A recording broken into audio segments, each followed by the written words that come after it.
I knew something was wrong the moment I saw her walk away from me. The party was loud, music thumping, glasses clinking, laughter echoing through the ballroom, but all of it blurred into the background when I realized my wife, Emma, had left my side without a word. We'd come together. We always did. For years, we had been each other's anchor in rooms like this, finding comfort in little glances across the crowd. Tonight, though, she was gone. I scanned the dance floor, the buffet, the little clusters of guests. My stomach twisted when I finally spotted her. She wasn't alone. She was leaning against the bar, head tilted, smiling at a man I didn't recognize. His hand rested on the counter just a little too close to her hip. And she wasn't pulling away. Before I could take a step toward them, a voice cut through the noise. "Well, since you're single tonight, how about a dance?" I turned to see a woman in a flowing emerald dress, holding out her hand with a playful smile. The word single hit me harder than it should have. She didn't mean it, of course. She was teasing, picking up on the fact that Emma wasn't standing with me. But the word sank deep into my chest. Single. That's exactly how I felt in that moment. I forced a laugh and shook my head. Maybe later. The woman shrugged and drifted off, leaving me alone with the weight pressing down on my chest.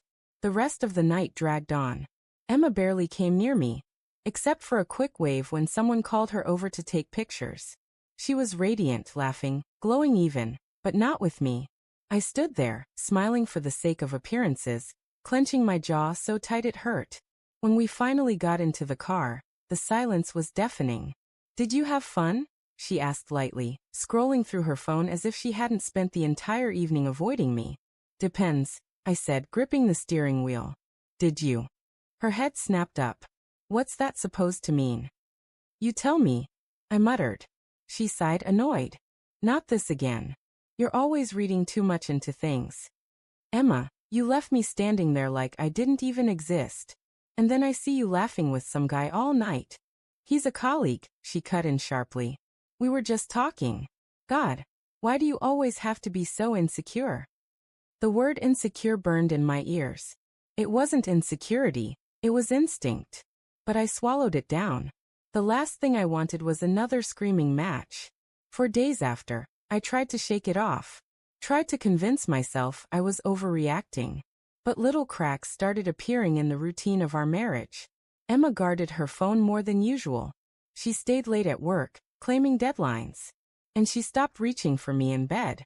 One night, I heard her in the bathroom with the door closed, whispering into her phone. When I opened the door, she jumped, eyes wide, clutching the device to her chest. "Who are you talking to?" I asked, my voice trembling. "No one," she snapped. "It was just work stuff." But the lie was written all over her face. I didn't want to become the kind of husband who snooped, but desperation has a way of stripping you down. A week later, when she left her phone charging on the kitchen counter, I picked it up. My hands were shaking so badly, I could barely type her password. When the screen unlocked, I saw them. Dozens of messages. His name was Mark. "Can't stop thinking about last night. Wish we were together right now. You looked so beautiful at the party." The words blurred as tears stung my eyes. My heart raced, my chest ached, and for a moment I couldn't breathe. Then came her replies. "I miss you too. Last night was amazing. I wish I could just leave everything and be with you. Leave everything." That meant me. That meant our marriage, our home, our years together. I set the phone down like it burned my hand. My knees buckled, and I sank into the chair, staring at the wall.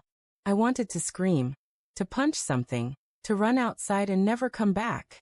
But all I did was sit there in silence, feeling like my entire life had just collapsed. That night, I didn't confront her. I couldn't. I needed to process it, to hold the truth in my hands before I threw it in her face. I lay awake in bed beside her, listening to her steady breathing, wondering how she could sleep so peacefully with betrayal sitting on her lips. The next morning, I asked her casually, "So how's work been?" She barely looked up from her coffee. "Busy as usual."